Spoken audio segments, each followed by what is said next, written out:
அனைவருக்கும் என் அன்பான வணக்கங்கள். நம்ம இன்னைக்கு என்ன பார்க்க போறோம் அப்படின்னா, 6த் ஸ்டாண்டர்ட்ல உள்ள சோஷியல் தான். சோஷியல்ல நம்ம பார்ட் 1ல ஒரு 100 சம்திங் கொஸ்டின் நம்ம பார்த்தாச்சு. பார்க்காதவங்க கீழ டிஸ்கிரிப்ஷன்ல லிங்க் குடுத்துருக்கிறேன். அதில பார்த்துட்டு, அதுக்கப்புறம் நம்ம பார்ட் 2 வீடியோவ நீங்க பாருங்க. உங்களுக்கு ரொம்ப யூஸ்ஃபுல்லா இருக்கும். இப்ப நம்ம வீடியோக்குள்ள போயிடலாம். அமிர்தகதா என்பதன் பொருள். அமிர்தகதா என்பதன் பொருள் என்ன அப்படின்னா, எதிரிகளை அழிப்பவன் அப்படின்னு பொருள். அமிர்தகதா என்பதன் பொருள் எதிரிகளை அழிப்பவன். மௌரிய அரசுகளின் மிகவும் புகழ்பெற்றவர் யார்?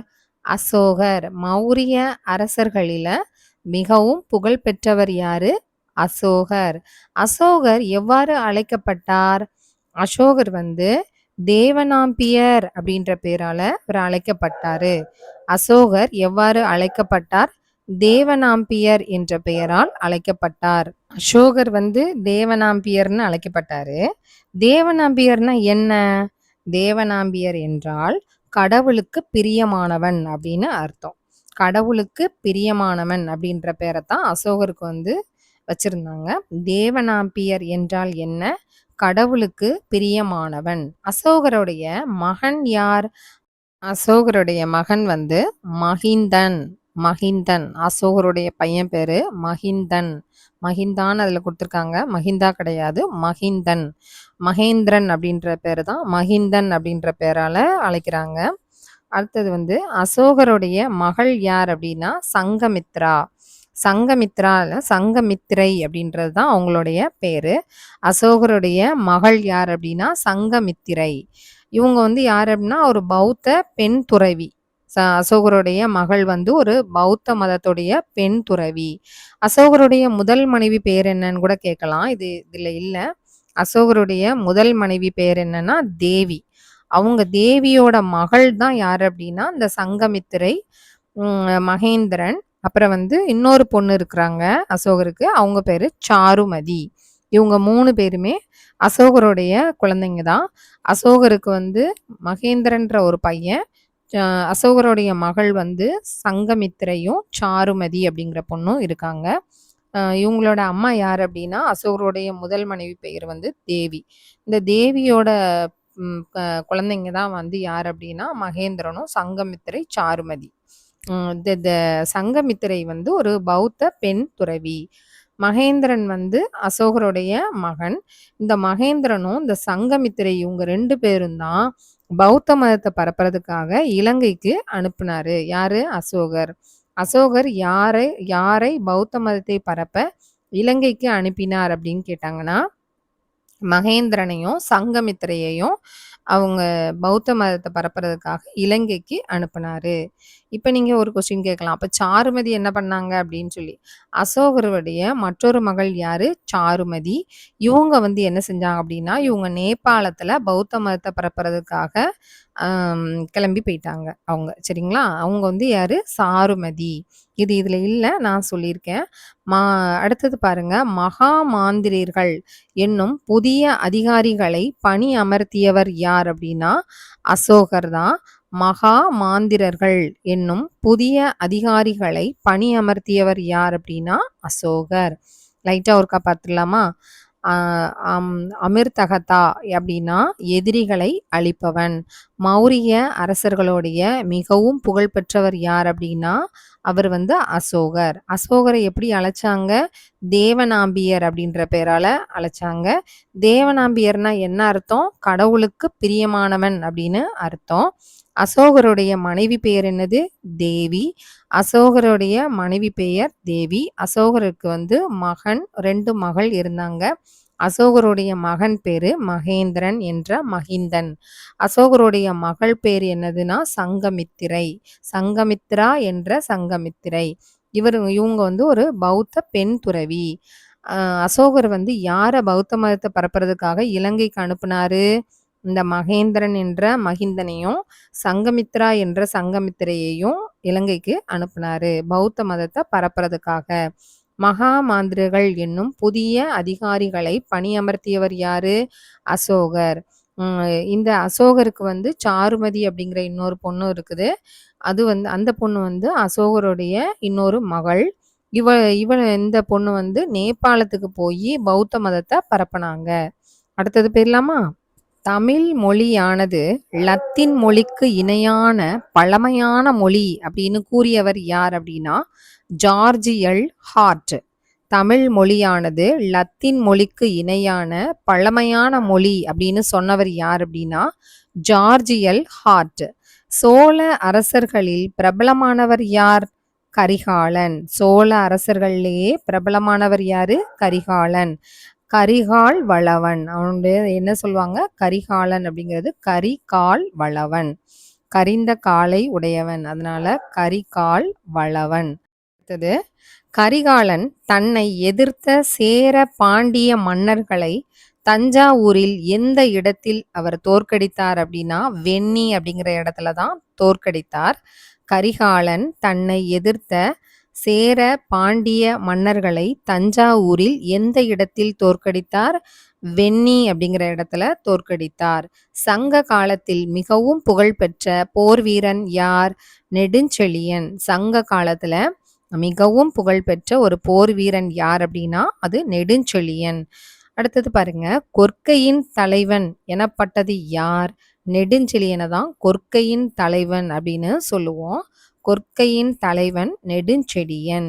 நெடுஞ்செழியன் சேர சோழ 5 வேளிர்குல தலைவர்களை வென்ற இடம் எது அப்படின்னா தலையாலங்கானம். நெடுஞ்செழியன் வந்து சேர சோழ 5 வேளிர்குல தலைவர்களை வென்ற இடம் எது அப்படின்னா தலையாலங்கானத்துல தான் வென்றாரு.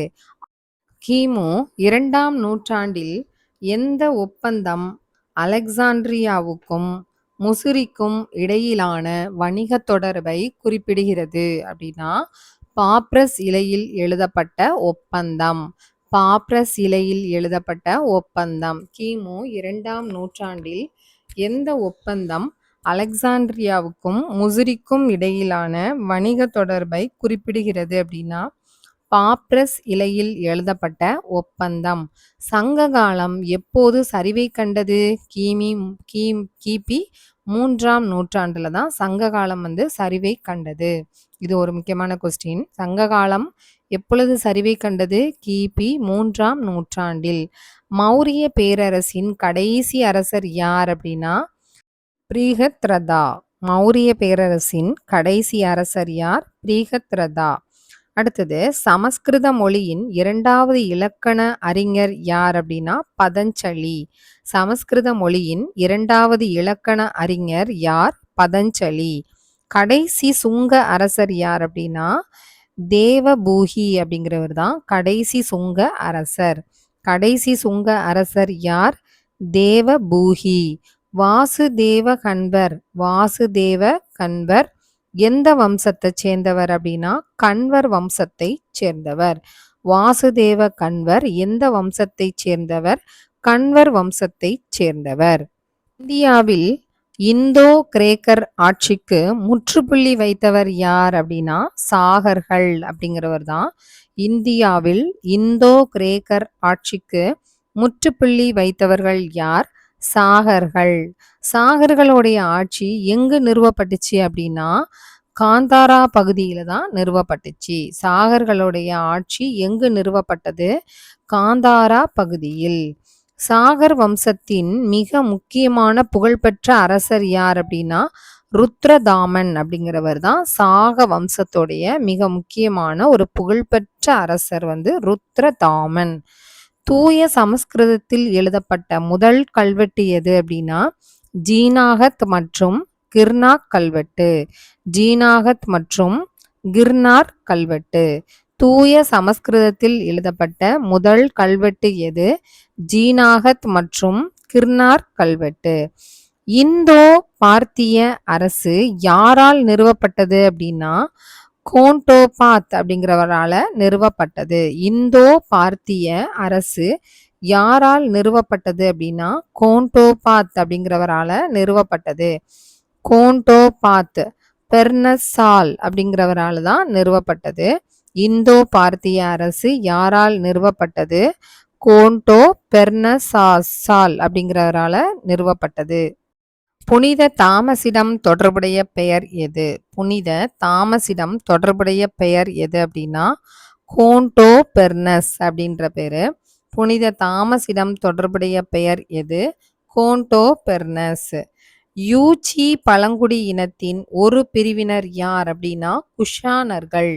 யூச்சி பழங்குடி இனத்தின் ஒரு பிரிவினர் யார் அப்படின்னா குஷானர்கள். அடுத்தது போயிடலாம். சுங்க அரச வம்சத்தை நிறுவியவர் யார்? சுங்க அரச வம்சத்தை நிறுவியவர் யார்? புஷ்யமித்ர சுஸ்கர் அப்படிங்கிறவர் தான் சுங்க அரச வம்சத்தை நிறுவியவர். புஷ்யமித்ர சுஸ்கர் அப்படிங்கிறவர். பண்டைய மகத நாட்டில் இருந்த பௌத்த மடாலயம் எது அப்படின்னா நாலந்தா. பண்டைய மகத நாட்டில் இருந்த பௌத்த மடாலயம் எது அப்படின்னா நாலந்தா. நாலந்தாவை பிரித்து எழுதணும்னா நா ப்ளஸ் அலம் ப்ளஸ் தா அப்படின்னு தான் பிரிக்கணும். நாலந்தாவை பிரித்து எழுதுங்கன்னு சொல்லுவாங்க. நாலம் கூட்டல் தா அப்படின்னு சொல்லி நம்ம எழுதிடக்கூடாது. நா கூட்டல் அலம் கூட்டல் தா அப்படின்றது தான் கரெக்டான பிரித்து எழுதுக. நாலந்தா என்றால் என்ன பொருள்? வற்றாத அறிவை அளிப்பவர் அப்படின்னு அர்த்தம். நாலந்தா அப்படின்னா வற்றாத அறிவை அளிப்பவர் அப்படின்னு அர்த்தம். யஷி என்றால் என்ன? யஷி அப்படின்னா யஷாவின் பெண் வடிவத்தை தான் நம்ம யஷி அப்படின்னு சொல்றோம். யஷி என்றால் என்ன? யஷாவின் பெண் வடிவம். பழங்காலத்தில் கட்டப்பட்ட தொடர்ச்சியான கோட்டை சுவர் எது அப்படின்னா அது சீன பெருஞ்சுவர். பழங்காலத்தில் கட்டப்பட்ட தொடர்ச்சியான கோட்டை சுவர் எது? சீன பெருஞ்சுவர். கிமு 3ஆம் நூற்றாண்டுல கட்டப்பட்டது. இது எந்த ஆண்டுல கட்டப்பட்டது அப்படின்னு கூட கேட்கலாம். சீன பெருஞ்சுவர் எந்த ஆண்டு கட்டப்பட்டது? கிமு 3ஆம் நூற்றாண்டு. அடுத்தது குன்சிஹஸ். குன்சிஹஸ் என்னும் பேரரசர் தனது பேரரசின் வட எல்லையை பாதுகாக்க கட்டிய சுவர் எது அப்படின்னா சீன பெருஞ்சுவர். குன்சிஹஸ் என்னும் பேரரசர் தனது பேரரசின் வட எல்லையை பாதுகாக்க கட்டிய சுவர் எது அப்படின்னா அது சீன பெருஞ்சுவர். 64 நுழைவு வாயில்களும் 570 கண்காணிப்பு கோபுரங்களும் எங்கு காணப்பட்டன? பாடலிபுத்திரத்துல இருக்குது. 64 நுழைவாயில்களும் 570 கண்காணிப்பு கோபுரங்களும் எங்கு காணப்பட்டன? பாடலிபுத்திரம். இந்தியாவின் முதல் பெரிய பேரரசு எது அப்படின்னா அது மௌரிய பேரரசு. இந்தியாவின் முதல் பெரிய பேரரசு எது? மௌரிய பேரரசு. உண்ணா நோன்பிருந்து உயிர் துறத்தல் என்பது என்னது அப்படின்னு சொன்னாக்கா சல்லேகனா. உண்ணா நோன்பிருந்து உயிர் துறத்தல் என்பது சல்லேகனா. சந்திரகுப்தரை தென்னிந்தியாவிற்கு அழைத்து வந்தவர் யார் அப்படின்னா பத்ரபாகு. சந்திரகுப்தரை தென்னிந்தியாவிற்கு அழைத்து வந்தவர் யார் அப்படின்னா பத்ரபாகு. சந்திரகுப்தருடைய மகன் யார்? பிந்துசாரர். பிந்துசாரர். சந்திரகுப்தனின் மகன் யார்? பிந்துசாரர். பிந்துசாரருடைய இயற்பெயர் என்ன அப்படின்னா சேனா. பிந்துசாரருடைய இயற்பெயர் சிம்ஹசேனா. கிரேக்கர்கள் பிந்துசாரரை எப்படி அழைச்சாங்க அப்படின்னா அமிர்தகதா அப்படின்ற பெயரால அழைச்சாங்க. கிரேக்கர்கள் பிந்துசாரரை எவ்வாறு அழைத்தனர்? அமிர்தகதா. நெக்ஸ்ட் தேவபூகி யாரால் கொல்லப்பட்டார் அப்படின்னா வாசுதேவ கன்வர் அப்படிங்கிறவரால தான் கொல்லப்பட்டார். இந்த தேவபூகி யாரால் கொல்லப்பட்டார்? வாசுதேவ கன்வர். கன்வ வம்சத்தின் கடைசி அரசர் யார் அப்படின்னா சுசர்மன் அப்படிங்கிறவர் தான். கன்வ வம்சத்தின் கடைசி அரசர் யார்? சுசர்மன் அப்படிங்கிறவர். அடுத்தது சாதவாகன வம்ச ஆட்சிக்கு அடிக்கல் நாட்டியவர் யார்? சிமுகா அப்படிங்கிறவர் தான். சாதவாகன வம்ச ஆட்சிக்கு அடிக்கல் நாட்டியவர் யார்? சிமுகா. தென்னிந்தியாவில் 450 ஆண்டு கால ஆட்சி செய்தவர் யார் அப்படின்னா இந்த சாதவாகனர்கள் தான். தென்னிந்தியாவில் 450 ஆண்டு காலம் ஆட்சி செய்தவர்கள் யார்? சாதவாகனர்கள். சாதவாகன அரச குடும்பத்தில் மாபெரும் மன்னன் யார் அப்படின்னா கௌதமபுத்திர சதகர்ணி. சா சாதவாகன அரச குடும்பத்தோடைய மாபெரும் மன்னன் யார் அப்படின்னா கௌதமபுத்திர சதகர்ணி அப்படிங்கிறவங்க. அடுத்தது தென்கிழக்கு ஆசிய பகுதியில் அரசு உருவாக்கியதில் தென்னிந்தியா வகித்த முக்கிய பங்கை பற்றி கூறுவது எது அப்படின்னா போகர் கல்வெட்டு. தென்கிழக்கு ஆசிய பகுதிகளில் அரசு உருவாக்கியதிலேயே தென்னிந்தியாவில் வகிச்ச ஒரு முக்கிய பங்கு பற்றி கூறுறது எது அப்படின்னா அந்த போகர் கல்வெட்டில் தான் பதிச்சிருக்காங்க.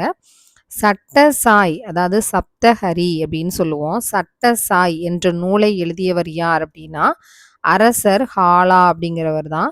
சட்டசாய் சப்தஹரி என்ற நூலை எழுதியவர் யார் அப்படின்னா அரசர் ஹாலா. புத்த சரிதத்தின் ஆசிரியர் யார்? புத்த சரிதத்தின் ஆசிரியர் யார் அப்படின்னா சுஷ்வகோஷர் அப்படிங்கிறவர் தான் புத்த சரிதத்தோடைய ஆசிரியர். புத்த சரிதத்தினுடைய ஆசிரியர் சுஷ்வகோஷர். உலக புகழ்பெற்ற புத்தரின் சிற்பங்கள் எந்த பள்ளத்தாக்கில் செதுக்கப்பட்டது அப்படின்னா பாமியான் அப்படிங்கிற பள்ளத்தாக்கில் செதுக்கப்பட்டது. உலக புகழ்பெற்ற புத்தரனுடைய சிற்பங்கள் எந்த பள்ளத்தாக்கில் செதுக்கப்பட்டது? பாமியான்ற பள்ளத்தாக்கில் செதுக்கப்பட்டது. குப்த அரச வம்சத்தை நிறுவியவர் யார்? ஸ்ரீ குப்தர். குப்த அரச வம்சத்தை நிறுவியவர் யார்? ஸ்ரீ குப்தர். எந்த குப்த அரசினுடைய வடிவம் முதலில் நாணயங்களில் இடம்பெற்றது அப்படின்னா ஸ்ரீ குப்தருடைய வடிவம் தான் முதல்ல நாணயங்கள்ல இடம்பெற்றது. ஸ்ரீ குப்தருடைய மகன் யார்? கடோத்கஜா. ஸ்ரீ குப்தருடைய மகன் யாரு? கடோத்கஜா. பழமையான கன சங்கங்களில் ஒன்று எது அப்படின்னா லிச்சாவி அப்படிங்கிறது தான் பழமையான கன சங்கங்களில் ஒன்று எது? லிச்சாவி. பிரயாகை மெய்கீர்த்தியை இயற்றியவர் யார் அப்படின்னா ஹரிசேனர் அப்படிங்கிறது தான். பிரயாகை மெய்கீர்த்தியை இயற்றியவர் யார்? ஹரிசேனர் அப்படின்றவர் தான். ஆய் என்றால் என்ன? ஆய் என்றால் ஆயர் அப்படின்னு அர்த்தம். ஆய் என்றால் என்ன? ஆயர். கிளார் என்பது எதை குறிக்கும்? கிராம தலைவரை தான் குறிக்கும். கிளார் என்பது எதை குறிக்கும்? கிராம தலைவர். பட்டம் சூட்டுதல் எவ்வாறு அழைக்கப்பட்டது? அரசு கட்டிலேறுதல். பட்டம் சூட்டுதல் எவ்வாறு அழைக்கப்பட்டது? அரசு கட்டிலேறுதல். சங்க காலத்தில் இளவரசர் எவ்வாறு அழைக்கப்பட்டார்? கோமகன் என்ற பெயரால அழைக்கப்பட்டாரு. சங்க காலத்துல இளவரசர் எவ்வாறு அழைக்கப்பட்டார்? கோமகன் என்று அழைக்கப்பட்டார்.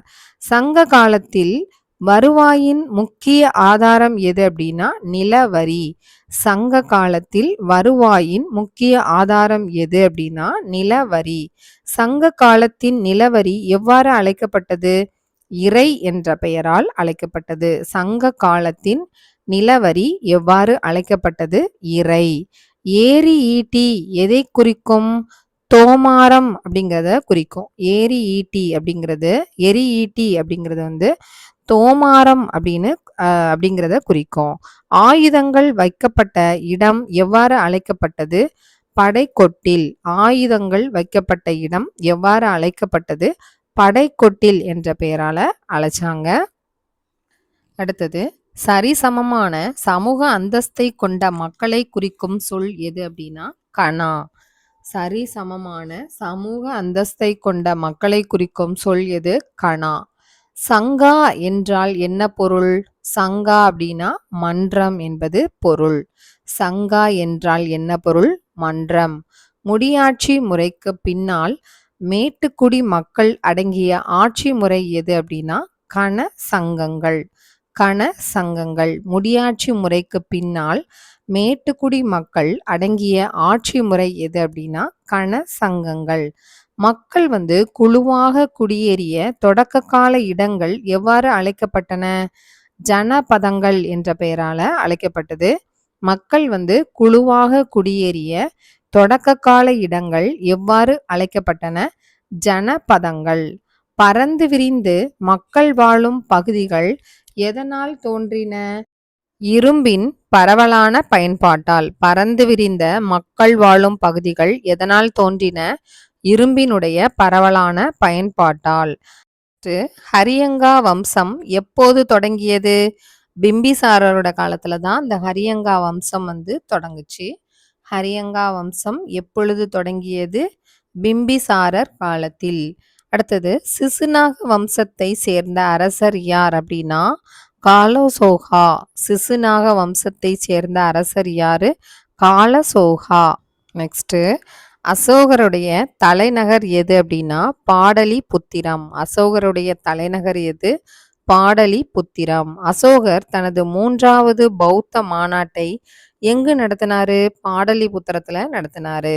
அசோகர் தனது 3வது பௌத்த மாநாட்டை எங்கு நடத்தினார்? எங்க நடத்தினார்னா பாடலிபுத்திரத்துல நடத்தினாரு. அசோகர் தனது 3வது பௌத்த மாநாட்டை எங்கு நடத்தினார்? பாடலிபுத்திரத்தில்.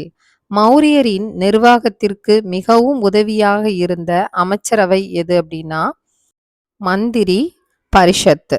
மௌரியரின் நிர்வாகத்திற்கு மிகவும் உதவியாக இருந்த அமைச்சரவை எது? மந்திரி பரிஷத்.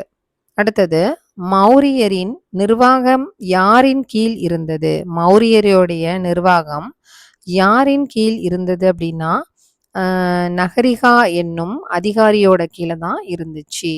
மௌரியரின் நிர்வாகம் யாரின் கீழ் இருந்தது? நகரிகா என்னும் அதிகாரியின் கீழ் இருந்தது. மௌரியருடைய செப்பு நாணயங்கள் எவ்வாறு அழைக்கப்பட்டன? மாசாஸ் அப்படிங்கிற பெயரால அழைக்கப்பட்டது. மௌரியருடைய செப்பு நாணயங்கள் எவ்வாறு அழைக்கப்பட்டன? மாசாஸ் என்ற பெயரால அழைக்கப்பட்டது. மௌரிய பேரரசுடைய கடைசி அரசர் யார் அப்படின்னா பிருகத்ரா அப்படிங்கிறது தான் மௌரிய பேரரசுடைய கடைசி அரசர் பிருகத்ரா. தன்னுடைய படை தளபதி புஷ்யமித்ர சுஸ்கரால் சுட்டு கொல்லப்பட்ட மௌரிய அரசர் யார் அப்படின்னா பிருகத்ரா தான்.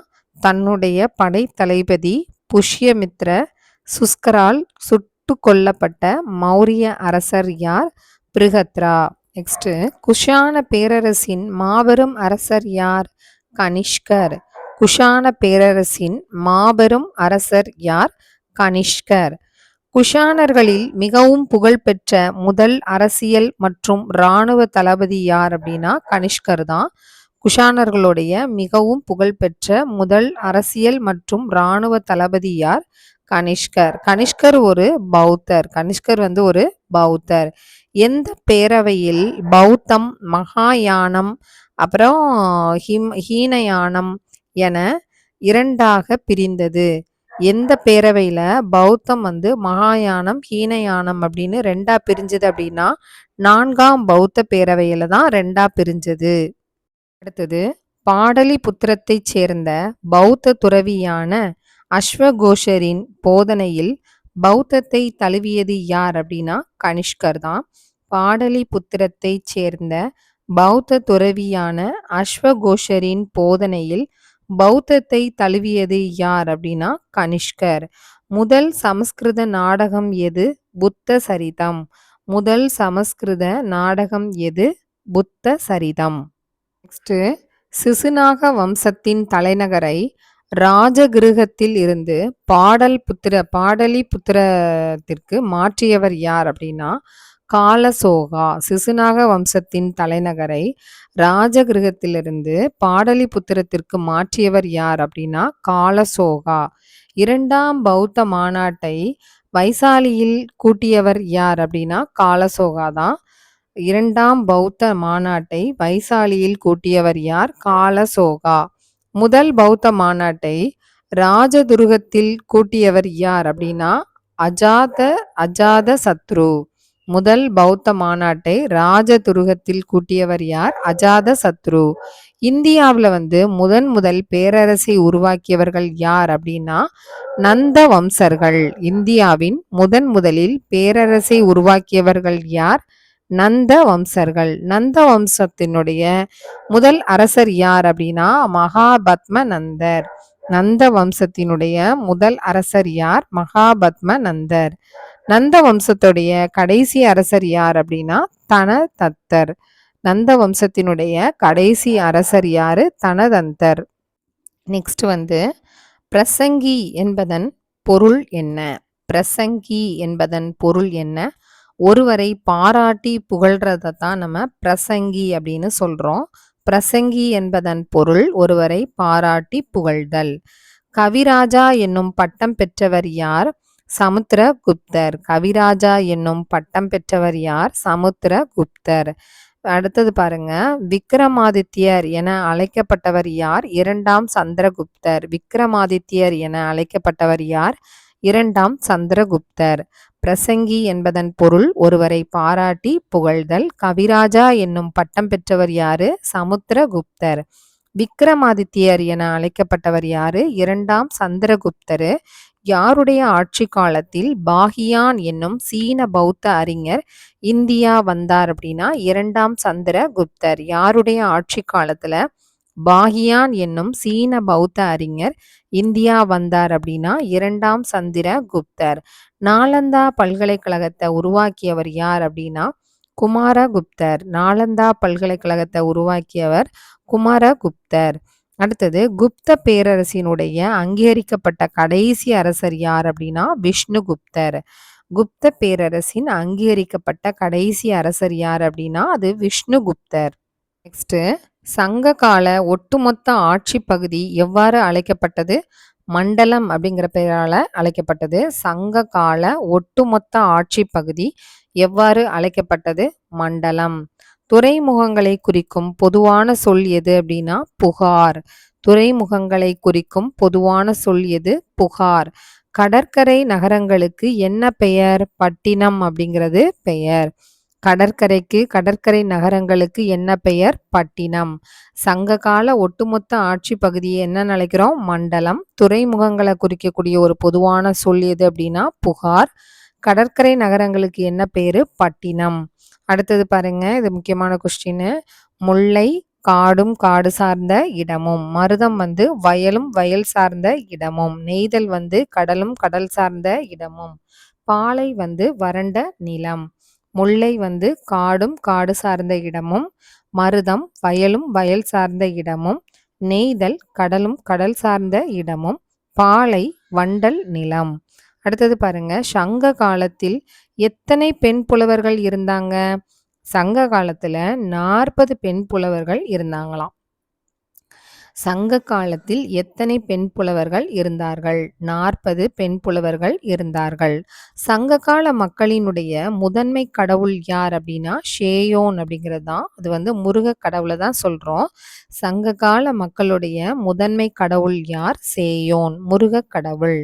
சங்க காலத்தில் பாடல்களை பாடுபவர்கள் எவ்வாறு அழைக்கப்பட்டனர்? பாணர் அப்படின்னா விரலியர் அப்படின்ற பேராலையும் அழைச்சாங்க. சங்க காலத்துல பாடல்களை பாடுபவர்களை எப்படி அழைச்சாங்க அப்படின்னா பாணரும் விரலியர் அப்படின்ற பேராலையும் அழைத்தனர். அமராவதியில் பௌத்த ஸ்தூபிகளை கட்டியவர் யார்? அமராவதியில பௌத்த ஸ்தூபிகளை கட்டியவர் யார் அப்படின்னா சாதவாகனர்கள். சாதவாகனர்கள். அமராவதியில் பௌத்த ஸ்தூபிகளை கட்டியவர் சாதவாகனர்கள். தாய்லாந்துல கல்லால் ஆன முத்திரை எந்த இடத்தில் கட்டப்பட்டது? நான்கான் பதோம். நான்கான் பதோம். தாய்லாந்துல கல்லால் ஆன முத்திரை எந்த இடத்தில் கட்டப்பட்டது? நான்கான் பதோம். சதுர வடிவிலான இரு மொழி நாணயங்களை வெளியிட்டவர் யார்? Greco bacteria. சதுர வடிவிலான இரு மொழி நாணயங்களை வெளியிட்டவர் யாரு? Greco bacteria. அடுத்தது, அரசர் யுதிடெமஸ் இவருடைய மகன் யார் அப்படின்னா கிரேக்கோ பாக்டீரியா தான். அரசர் யுதிடெமஸ் அப்படின்றவருடைய மகன் யார் அப்படின்னா கிரேக்கோ பாக்டீரியா. அடுத்தது, இந்தோ கிரேக்க அரசர் யார் அப்படின்னா மியான்டர்னு போட்டிருக்கு. இந்தோ கிரேக்க அரசர் யாரு? மியான்டர். இந்தோ கிரேக்க அரசர் மியான்டர். அடுத்தது பாருங்க, பாக்டீரிய அரசன் மிலிந்தா என்பவருக்கும் பௌத்த அறிஞரான நாகசேனாவிற்கும் இடையே நடைபெற்ற உரையாடல் நூல் எது அப்படின்னா மலிந்த பன்கா அப்படிங்கிற நூலு தான். பாக்டீரிய அரசன் மலிந்தா என்பவருக்கும் பௌத்த அறிஞரான நாகசேனாவிற்கும் இடையே நடைபெற்ற உரையாடல் நூல் எது அப்படின்னா மலிந்த பன்கா அப்படிங்கிற நூல் தான். இதோட இன்னைக்கு ஒரு 100 சம்திங் கொஸ்டின் நம்ம பார்ட் 2 வீடியோல பார்த்துருக்குறோம். மீதிய நம்ம நெக்ஸ்ட் வீடியோல நம்ம பார்க்கலாம். இந்த 6த் ஸ்டாண்டர்ட்ல வந்து 500 சம்திங் கொஸ்டின்ஸ் இருக்குது. அதில நம்ம பார்ட் 2 வீடியோ பார்க்குறோம். வேகமா இன்னொரு 2 வீடியோ இல்லைன்னா 3 வீடியோல நம்ம கவர் பண்ணிருவோம். மேக்ஸிமம் 2க்குள்ள நான் முடிக்கிறதுக்கு நான் ட்ரை பண்றேன். இந்த வீடியோ உங்களுக்கு யூஸ்ஃபுல்லா இருந்திருக்கும்னு நெனைக்கிறேன். தெரியாதத எழுதி வச்சு படிங்க. நம்ம கேட்டுக்கிட்டே இருந்தா மட்டும் போதாது. முக்கியமானது எதெல்லாம் உங்களுக்கு தெரியலையோ, அத ஒரு நோட்டும், பென்னும் பக்கத்திலேயே வச்சுக்கோங்க. தெரியாதத மட்டும் நீங்க எழுதி வச்சு படிங்க. அப்பதான் நம்ம டெட் தேர்வுல கண்டிப்பா நம்ம வெற்றி பெறலாம். இன்னும் 2 மாசம் தான் இருக்குது. டைம மட்டும் வேஸ்ட் பண்ணாதீங்க. டெய்லி வீடியோவ போட்டு போட்டு கேளுங்க. இந்த வீடியோ உங்களுக்கு பிடிச்சிருந்தா லைக் பண்ணுங்க, ஷேர் பண்ணுங்க, கமெண்ட் பண்ணுங்க, சப்ஸ்கிரைப் பண்ணுங்க. Thank you so much.